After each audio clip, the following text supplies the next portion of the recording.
Il y a de cela une année, la Cour constitutionnelle s'était déclarée incompétente de pouvoir juger l'ancien Premier ministre et l'ancien président de la République. Il y a aussi quelques jours, la Cour s'est déclarée compétente. Qu'est-ce qui expliquerait ces revirements de la Haute Cour? Nous allons essayer d'en parler avec un technicien du droit, Frédéric Tchingej. Lui, il parle du droit. Bienvenue, maître. Merci. Voilà, qu'est-ce qui explique ces revirements? Parce qu'on s'attendait peut-être à une autre décision, mais la Cour se déclarait compétente à juger. Pas seulement le Premier ministre, mais l'ancien président de la République. Oui, tout est parti des erreurs. Je l'ai dit une fois sur votre plateau, qu'en droit, lorsqu'on est dans une erreur, mieux vaut s'arrêter, reculer que de persévérer dans les erreurs. C'est parti d'une erreur au moment où la Cour de cassation saisissait la Cour constitutionnelle. Vous vous souvenez que Matata Ponyo avait, devant la Cour de cassation, soulevé le déclinatoire des compétences, disant clairement, sur le pied de l'article 164 de la Constitution, que la Cour de cassation n'était pas compétente pour les juger. Devant ce moyen soulevé par Matata Ponyo, la Cour de cassation avait malencontreusement modifié ces moyens en soutenant qu'il s'agissait d'une exception d'inconstitutionnalité. Et ce qui était catastrophique était que l'exception d'inconstitutionnalité était là soulevée contre une disposition constitutionnelle. C'est qu'en droit, on ne pouvait pas comprendre qu'une disposition constitutionnelle soit frappée d'une exception d'inconstitutionnalité. Et la Cour de cassation est allée très loin, en transformant ces moyens pour la deuxième fois sur une exception, une demande d'interprétation d'une disposition constitutionnelle. La Cour constitutionnelle étant saisie, sans examiner sa saisine, parce que je pense qu'une juridiction, avant de statuer, commence par vérifier sa saisine, constatant si la partie qu'il a saisie a qualité ou non. Et devant l'action de la Cour de cassation, nous disons que c'est déjà une action ambiguë, qui avait au même moment une compréhension d'une exception d'inconstitutionnalité et de l'autre côté une demande d'interprétation. Mais la loi elle-même, ne donnant pas à la Cour de cassation la possibilité de solliciter l'interprétation, la Cour constitutionnelle devait, même si dans l'impossible, elle déclarait cette action recevable, elle ne pouvait pas statuer sur l'interprétation. Mais en fait, il s'agit d'une très grosse erreur, mais nous, en tant que juristes et avocats de Matata Ponyo, nous disons que la décision de la Cour constitutionnelle profite sérieusement à Matata Ponyo que ce qu'on entend dire à la cité. La Cour constitutionnelle a comblé un vide selon elle. Et quel vide? Elle a d'abord reconnu qu'il y avait du flou sur la disposition. Donc, dans ce cas, la Cour a légiféré. Oui, dans ce cas, elle a légiféré. Okay. C'est pourquoi je dis qu'elle a comblé un vide qu'elle prétend vide. Et le vide-là a été constaté par tout le monde que Matata Ponyo n'avait pas de juge naturel.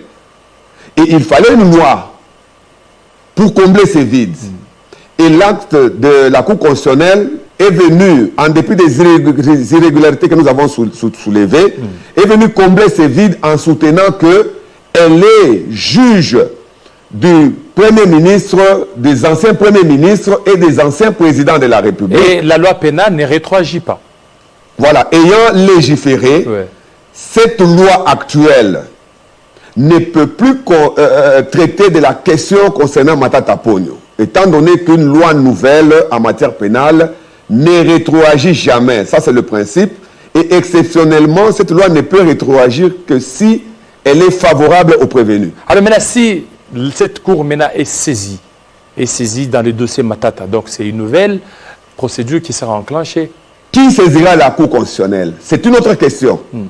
Le parquet, pour la Cour constitutionnelle, s'était déjà dessaisi de l'action Matata Ponyo au moment où il saisissait la Cour constitutionnelle. Il ne peut plus revenir, étant donné que ce parquet est devenu partie au procès. c'est la Cour constitutionnelle qui avait le pouvoir de décider de ces conflits. Et la Cour constitutionnelle avait déjà pris un arrêt. Et vous savez que la Constitution, comme la loi organique sur la Cour constitutionnelle, est claire que les arrêts de la Cour constitutionnelle ne sont pas appellables. Donc cette fois-ci, le parquet ne peut plus se ressaisir du dossier. Ça sera par quelle voie? C'est aussi notre problème. Le dossier Bukanga Lonzo ayant déjà été instruit devant le parquet, transmis devant les juges, le parquet n'a plus la possibilité de statuer d'instruire ces dossiers. Il revenait à la Cour constitutionnelle. Et la Cour constitutionnelle s'était déjà prononcée. Bon. Et cette décision-là n'était susceptible d'aucune voie de recours. Donc cette décision-là est exécutoire automatiquement. Et par les pouvoirs publics et par le ministère public lui-même. Alors, maintenant, il y a cette demande d'interprétation de la Cour de cassation. La Cour de cassation qui a saisi la Cour constitutionnelle. N'est-ce pas là aussi violation? Évidemment, parce que la Cour de cassation... Mais la Cour constitutionnelle s'est déclarée. Mais pourquoi la Cour constitutionnelle n'a pas rejeté ces demandes-là? Oui, vous savez, je l'ai toujours dit que la justice n'est pas gérée par des machines. Ce sont des humains. Et les êtres humains commettent des erreurs. Et la loi prévoit devant chaque erreur quel comportement prendre. C'est-à-dire ici nous sommes devant des erreurs. Mais ce qui nous intéresse de plus, ce n'est plus la question de savoir comment est-ce qu'elle a statué sur sa saisine. Nous, c'est la conclusion de la Cour constitutionnelle. Elle s'est déclarée compétente pour juger les anciens présidents de la République ainsi que les anciens premiers ministres. La Cour constitutionnelle a ignoré qu'il existe une loi, je vais lire cette loi, c'est la loi numéro 18/021 du 26 juillet 2018, portant statut des anciens présidents de la République. Étant donné que cette loi n'est jamais abrogée, la Cour constitutionnelle ne pouvait pas statuer sur le cas des anciens présidents de la République en disant autre chose. Oui. Cette loi dit ceci. Oui. Les anciens présidents de la République étant déversés au Sénat comme sénateurs à vie, le paragraphe 2 à l'article 7 de cette loi dit ceci. Tout ancien président de la République élu jouit de l'immunité des poursuites pénales pour les actes posés dans l'exercice de ses fonctions. Comparez maintenant cette disposition à l'arrêt actuel de la Cour constitutionnelle, il y a contradiction. Ce président, ancien président de la République, ne peut plus être poursuivi pour les actes posés pendant l'exercice de ses fonctions. Donc on ne peut plus interpréter la Constitution dans le sens de contredire cette loi. Parce que c'est une loi qui n'est pas abrogée. On ne peut pas aujourd'hui, devant un ancien président de la République, une loi qui n'est pas abrogée, dire qu'on va le poursuivre sur pied d'un arrêt de la Cour constitutionnelle. C'est infaisable parce que la loi est encore en vigueur. Et l'article 17 de la Constitution est très clair. Parce que cette disposition nous dit que nul ne peut être poursuivi, arrêté, détenu, condamné qu'en vertu de la loi. Et la loi est là. Donc pour vous, cet arrêt de la Cour constitutionnelle s'est piégée elle-même? Non, elle a tenté de contredire une loi. La Cour constitutionnelle? Oui, de contredire une loi. Je viens de vous donner la loi sur les anciens présidents. Oui, les statuts des anciens, pourtant statuts des anciens présidents de la République. Cette loi est très claire et elle n'est pas abrogée. Elle est en vigueur. Donc à ce stade ici, le vide devait être comblé sur les anciens premiers ministres et non sur les anciens présidents de la République parce qu'une solution législative a déjà été trouvée. Mais quant aux anciens premiers ministres, si on nous dit aujourd'hui que la Cour constitutionnelle est maintenant compétente pour juger les anciens premiers ministres, donc elle ne l'était pas avant, parce que c'est maintenant qu'une décision vient d'être prise que la Cour constitutionnelle devient maintenant en cette date compétente pour juger les anciens présidents de la République. Donc, cette décision ne peut être exécutée que contre les futurs anciens premiers ministres et non les anciens. Parce que la loi pénale ne peut jamais, une nouvelle loi pénale ne rétroagit jamais. Exceptionnellement lorsqu'elle est favorable aux prévenus. Donc aujourd'hui, le cas de Matata Ponyo ne peut plus être examiné devant la Cour constitutionnelle en vertu de cette décision actuelle. Sinon, nous serons en train de légiférer pour des cas déjà qui sont pendants devant les cours des tribunaux. Donc ce dossier de Boukangalonzo ne sera plus examiné ni par la Cour constitutionnelle ni par la Cour de cassation. Boukangalonzo est clôturé par ce que la Cour constitutionnelle vient de rendre comme décision. Parce que pour la Cour constitutionnelle, elle a résolu un problème. Elle a lutté contre ce que nous appelons l'insécurité. Mais déjà, la Cour constitutionnelle se préparerait peut-être à pouvoir juger Matata Ponyo et probablement avec le même procureur général. Nous rappelons que l'article 17 de la Constitution nous dit « Nul ne peut être poursuivi, arrêté, détenu ou condamné qu'en vertu de la loi et dans les formes qu'elle prescrit. Quand on dit qu'elle prescrit, il s'agit de la loi. Oui. Donc on ne quittera pas la loi pour juger Matata Ponyo. Nous serons dans l'obligation d'abord d'examiner que dit la loi par rapport au cas de Matata Ponyo. La loi ne permet pas à la Cour constitutionnelle de juger Matata Ponyo pour les faits déjà antérieurs à cet arrêt. Alors, sur une même affaire, nous avons deux arrêts distincts, deux arrêts différents. Alors, l'on doit s'en tenir à quel arrêt? À l'arrêt prononcé lorsque Matata Ponyo a comparu devant la Cour constitutionnelle. Parce que c'est là que Matata Ponyo était parti dans un procès devant la Cour constitutionnelle. Et c'est cet arrêt qui sera opposable? C'est l'arrêt qui sera opposable à tous, à toutes les institutions, parce que la Constitution nous dit que cet arrêt est exécutoire juste après le prononcé. L'actuel arrêt ici, bien qu'il y a plusieurs irrégularités, nous ne voulons pas critiquer... Dans l'actuel arrêt. Vraiment, oui, nous ne voulons pas critiquer les irrégularités parce que c'est catastrophique. Nous nous en tenons juste à l'esprit de cet arrêt. C'était de vouloir résoudre un problème, le vide créé dans notre loi qui disait que les anciens premiers ministres n'avaient pas de juges naturels. Il fallait que soit les législateurs, soit la Cour constitutionnelle répondent à cette question.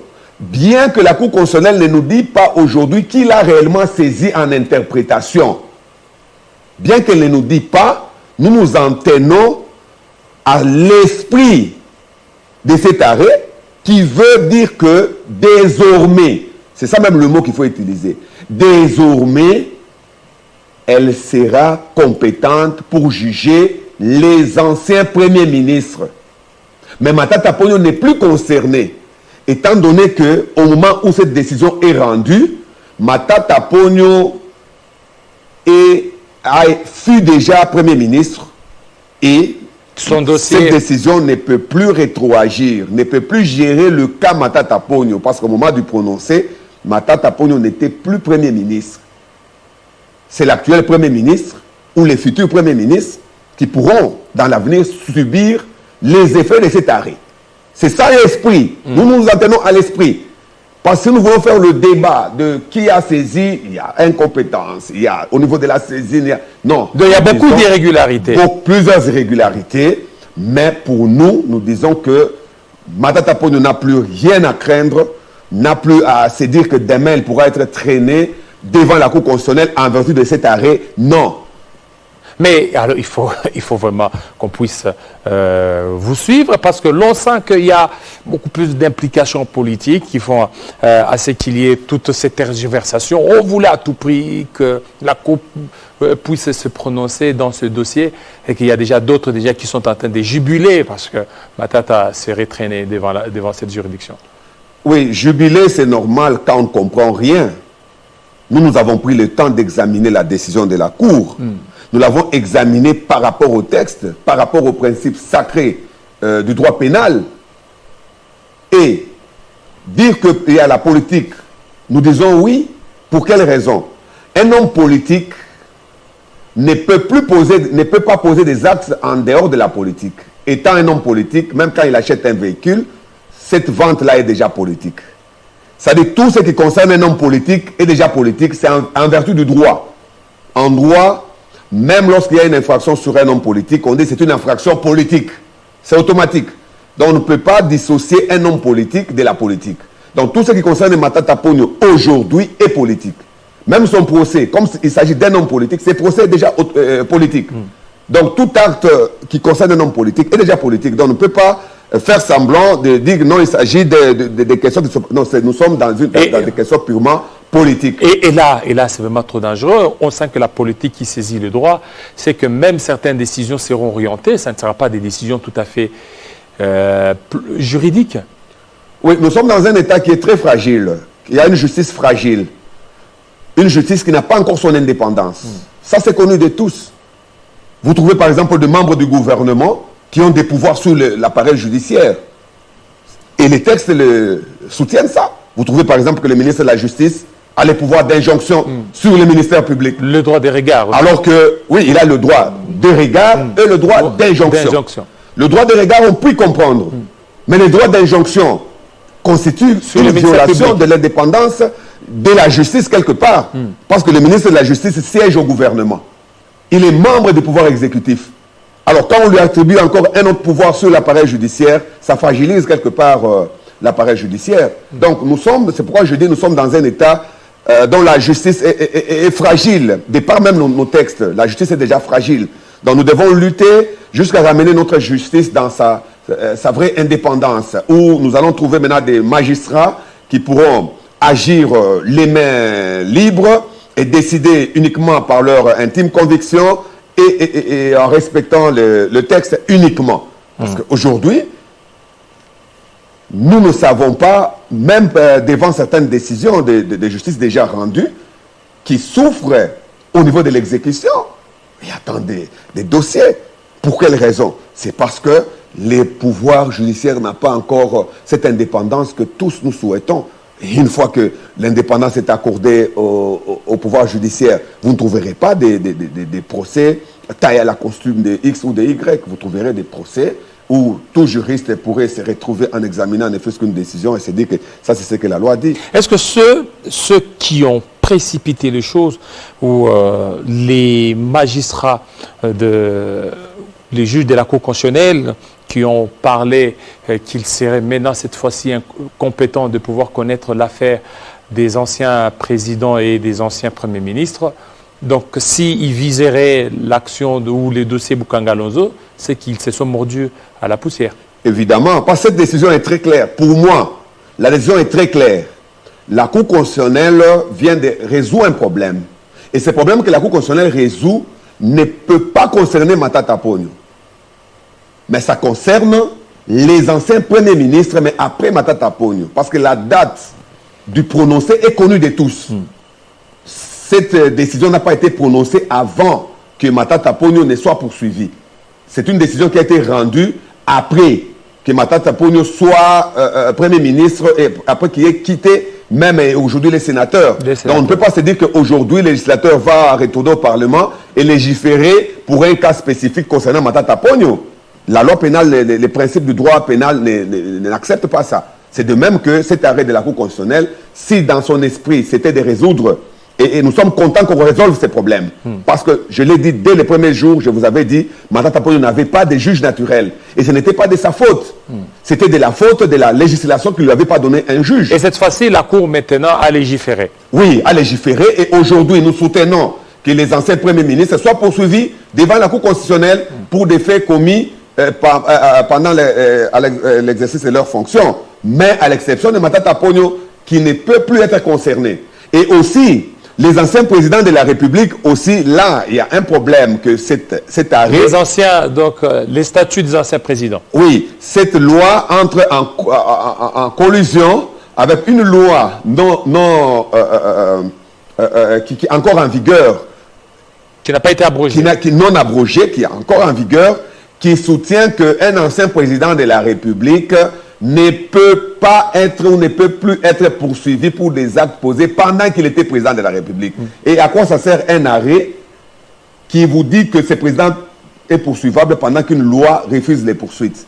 Il fallait commencer par abroger la loi, c'est ça, ou la modifier. Même si on l'a modifiée, cette loi ne concernerait que les futurs anciens présidents et non les anciens présidents. Est-ce que le dernier arrêt de la Cour constitutionnelle a-t-il abrogé le premier arrêt sur le dossier Boukangalonzo? Non. Non, il ne faut pas confondre les choses. L'arrêt qui a concerné l'affaire Boukangalonzo, c'était une action du ministère public contre Matata Pogno devant la Cour constitutionnelle. Et les contrats judiciaires étaient scellés comme ça. Il y avait Matata Pogno, il y avait le ministère public devant la Cour constitutionnelle. Et la Cour constitutionnelle avait tranché par rapport au dossier Bukanga Alonso. Cet arrêt actuel ici ne concerne pas Bukanga Alonso. Cet arrêt ici, c'est un arrêt, nous pouvons l'appeler pas en inconstitutionnalité comme on l'a appelé, parce qu'on ne peut pas attaquer une disposition constitutionnelle en inconstitutionnalité parce qu'il s'agissait de l'article 164 de la Constitution. On ne peut pas remettre en cause une disposition constitutionnelle pour dire qu'elle peut être inconstitutionnelle. Non, ce sont d'autres actes légaux et réglementaires qu'on peut. Mais, ayant pris la décision d'interpréter l'article 164 pour combler les vides, c'est une décision en interprétation qui ne concerne que l'interprétation de l'article 164 qui n'a rien à voir avec les dossiers Bukanga Alonso. Rien à voir. C'est ainsi que vous avez lu cette décision. Nulle part on a cité le nom de Matata Pogno. Nulle part on a parlé du dossier Bukanga Alonso. La Cour constitutionnelle s'est limitée à couvrir ces vides juridiques qui a été créé d'une manière par négligence du législateur, et la Cour constitutionnelle ayant le pouvoir de légiférer, a usé de ces pouvoirs-là pour combler ces vides. D'ailleurs, nous sommes contents parce que tout le monde se disait que nous sommes en insécurité parce que les anciens premiers ministres ne seraient plus jamais poursuivis. Donc, c'est un acte de bravoure, mais qui ne concerne en rien... Donc, l'acte qui a saisi la Cour constitutionnelle serait déclaré aussi non recevable par la... Donc, l'acte de la Cour de cassation qui a saisi la Cour constitutionnelle serait déclaré non recevable. Parce que dans les cas d'espèce, la Cour ne s'est pas prononcée par rapport à cet acte. La Cour a juste dit par rapport, je ne sais pas, à une autre interprétation. Oui, je vous ai dit dans mon introduction que c'était malencontreusement que la Cour de cassation elle-même, qui reçoit un moyen, une exception de déclinatoire des compétences, la Cour de cassation qui transforme ces moyens d'abord en exception d'inconstitutionnalité, et puis déclenche une action en interprétation. Là, il y a déjà plusieurs irrégularités. Et la Cour constitutionnelle, saisie par la Cour de cassation, ne répond pas à la Cour de cassation. Si vous lisez très bien, ce n'est pas une réponse donnée à la Cour de cassation. Parce que la Cour de cassation ne pouvait pas demander à la Cour constitutionnelle de lui dire si elle est compétente ou non. Toutes les juridictions connaissent leurs compétences parce que la compétence est d'attribution. Chaque juridiction connaît sa compétence parce que la loi elle-même établit la compétence de chaque juridiction. Donc la Cour constitutionnelle ne pouvait pas perdre son temps d'aller demander à la Cour constitutionnelle de lui dire si elle était compétente ou non de juger Matata Pogno. Alors la Cour constitutionnelle a pris cette démarche en sa manière. À sa manière. Oui, en sa manière. C'est-à-dire pour la Cour constitutionnelle, c'était une demande, une action en interprétation de l'article 164. Alors dans ce cas, il faut que la Cour de cassation puisse se déclarer incompétente. Puisque déjà la Cour constitutionnelle s'est déclarée compétente. Oui, je dis ceci. La Cour de cassation n'avait même pas à saisir la Cour constitutionnelle.